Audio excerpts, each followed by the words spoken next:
Bhutan Innovation Forum kick-started with Bhutanese Prime Minister Tsering Tobgay welcoming the forum and addressing the points which are mindfulness, innovation, and sustainability.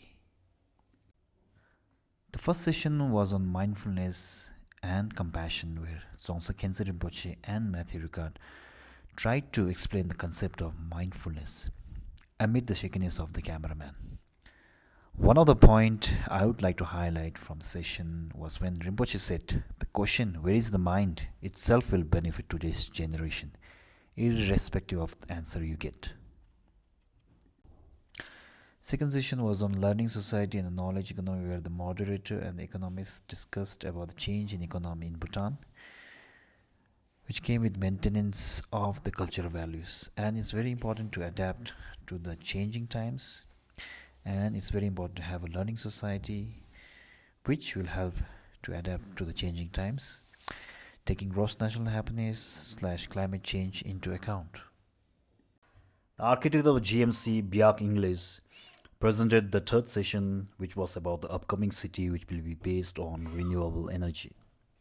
Interesting part was the city will be having all the best parts like Singapore, legal implementation, framework, financial framework of Dubai, and all the factors which will contribute to the mindfulness city. It was a wonderful presentation which gave a clear vision of the GMC.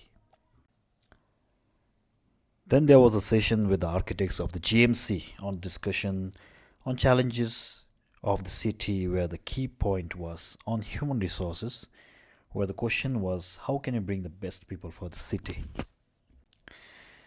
In the session of vision to action, the advantages of flexibility since it is being just started was mentioned. The financial services introduced the digital currency of Bhutan, the digital currency of GMC, which will be known as TER, which means treasure, and it will be based on physical gold. About Oro Bank, it is a digital bank for GMC which is based on AI, and it will be safe, secure, and sustainable as it will be full reserve bank. As mentioned before, the GMC law will be based on Singaporean law.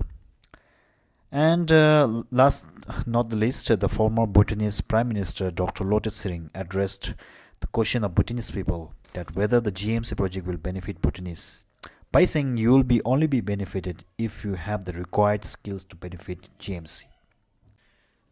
After the lunch break, there was a session on peace, stability, and development, where Nobel Prize winner and the former president of Colombia discussed how he brought stability in Colombia.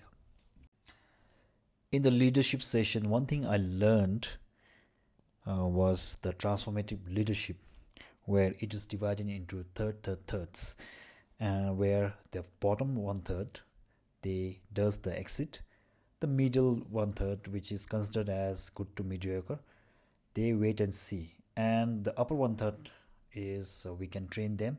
The organization can train them to be good as much as possible. And also, when we start a project, it will never go a linear development.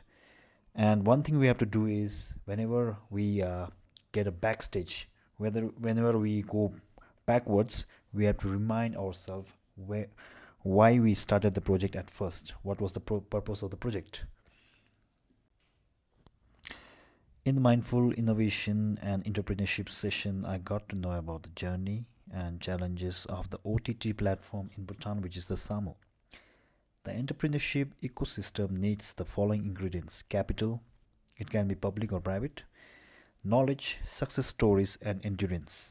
For maintenance of entrepreneurship, you need confidence, resilience, and mindfulness. The Livable City session had three panelists who discussed about art and culture important for one's identity. Art should be the main instrument for this transformation, and I liked how Mylin explained things about art and also Buddhism playing an important role for our livable city. A mindful economy and shared prosperity session ended the day one of Bhutan Innovation Forum. The newer system of government which shapes the market in three ways are the purpose, which has been the GNH policy, the freedom to innovate, which will become the mindfulness city, and the boundaries. The economy always performs better where there are boundaries which create freedom to innovate and it's good for entrepreneurship.